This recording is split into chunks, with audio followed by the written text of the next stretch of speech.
मेरे हिसाब से तो 2 बार आप सत्ता के अंदर रहे और 2 बार सत्ता में रहने के बाद तीसरी बार जब आपको आधा अधूरा जनादेश मिला और उसके बावजूद इस तरह का अभिभाषण होता, तो ये क्या आप इस अभिभाषण के अंदर जब आपके कई हारे हुए माननीय जो सांसद चुनाव हार गए तो उन्होंने ये कहा था कि अग्निपथ योजना की वजह से हम चुनाव हारे। मेरे राजस्थान के अंदर भी 3 भारतीय जनता पार्टी के हारे उम्मीदवारों ने बात कही थी।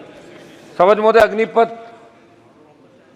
जो इस अग्निपथ योजना, सुनो मेरी, आप पहले कृषि मंत्री जी पता करो पूरा, अग्निपथ योजना है, अग्निवीर उसके अंदर जाते हैं उनको कहते हैं। तो अग्निपथ जो योजना है ये लेके आए और उसका विरोध हमने पहले दिन से किया। All party meeting, Lok Sabha Jodhpur में 2 लाख जवानों की रैली करी और देश का नौजवान कहीं न कहीं ये महसूस कर रहा है कि सेना के अंदर जो सम्मान पहले मिलता था, हमारे गांव के गांव जब सेना के अंदर कोई जाता तो गांव के अंदर बड़ा धूम धड़ाके स्वागत होता। मेरा बेटा सेना के अंदर गया, हम पंजाब से, हमारे सामने बैठे हैं मंत्री जी, बिट्टू जी, ये लोग यहाँ बैठे हैं, तो ये चूरू वाले एमपी साहब, सेना के अंदर जाने का मतलब रोजगार के लिए नहीं, वो गौरवान्वित महसूस करता है कि मैं सेना के अंदर गया। और उसका पिताजी गांव की चौपाल में कहते हैं मेरा बेटा सेना के अंदर गया।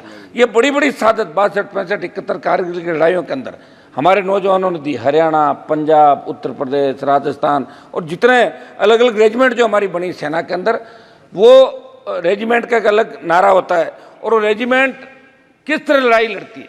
लेकिन इस अग्निवीर जो योजना, अग्निपथ योजना के अंदर अग्निवीर जो भर्ती किए और जिस तरह अग्निवीर को शहीद का दर्जा नहीं दिया जाता, अग्निवीर अगर लड़ते हुए शहीद हो जाता तो उसको शहीद सरकार नहीं मानती।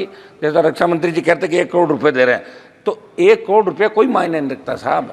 लोग वहाँ लड़ने के लिए 20,000 फीट ऊंची पहाड़ियों पर जाते हैं। हमारी सेना जो वर्ल्ड के अंदर सबसे मजबूत थल सेना के रूप में इंडियन सेना को माना गया। तो मेरी ये मांग रहेगी कि इस अग्निपथ जो योजना अग्निवीर है इसको खत्म करके पूर्व की भांति सेना भर्ती रैलियां इस देश के अंदर कराई जाए, जिससे सेना का सम्मान लौटे और किसान के बेटे सेना के अंदर जाना चाहे। हमारे यहाँ सेना भर्ती रैलियां में लोग गए ही नहीं अग्निवीर वाली के अंदर, लोगों ने बहिष्कार कर दिया। इनके चूरू के अंदर बहिष्कार कर दिया, सीकर के अंदर कर दिया, हरियाणा के अंदर कर दिया, ये आपके आर्मी के हमारे बेटे एमपी साहब। तो हम चाहते हैं कि भारत का सम्मान कैसे बढ़े। हो सकता है चूक हो गई आप लोगों से, किसान आंदोलन में भी चूक हो गई थी, आप माने नहीं, 700 किसानों ने शहादत दी, उसके बाद आपने बिल वापस लिए, ये भी बड़ी चूक है। और अगर आप चाहते हो कि हरियाणा आपके हाथ से नहीं जाए, महाराष्ट्र आपके हाथ से नहीं, समय जाके समझ जाओ, अब की बार 237 पे आओ, अब की बार 130-35 पे आ जाओगे जब 5 साल चुनाव होगा। धीरे धीरे घट रहे हो। 400 पार का नारा दिया था, नहीं पहुंच पाए। राजस्थान के हमारे मंत्री जी बैठे सामने, 2 मंत्री राजस्थान के अंदर, मेरे को कह रहे थे पिछली बार कि हमारी वजह से आप आ गए, ये पिछली बार कर लो, मैं तो फिर आ गया वापस। आ गया 10-15, 10-12 साथ आए, 3-4 आपके मार्जिन पे बॉर्डर पे रहे थे। सब आप तो मेरी समझ मोदे मेरी सरकार से मांग है कि इस अग्निवीर अग्निपथ योजना को समाप्त करके, और एक उस समय जब अग्निपथ योजना लाए थे तो, रुकिए भाई 1 मिनट प्लीज,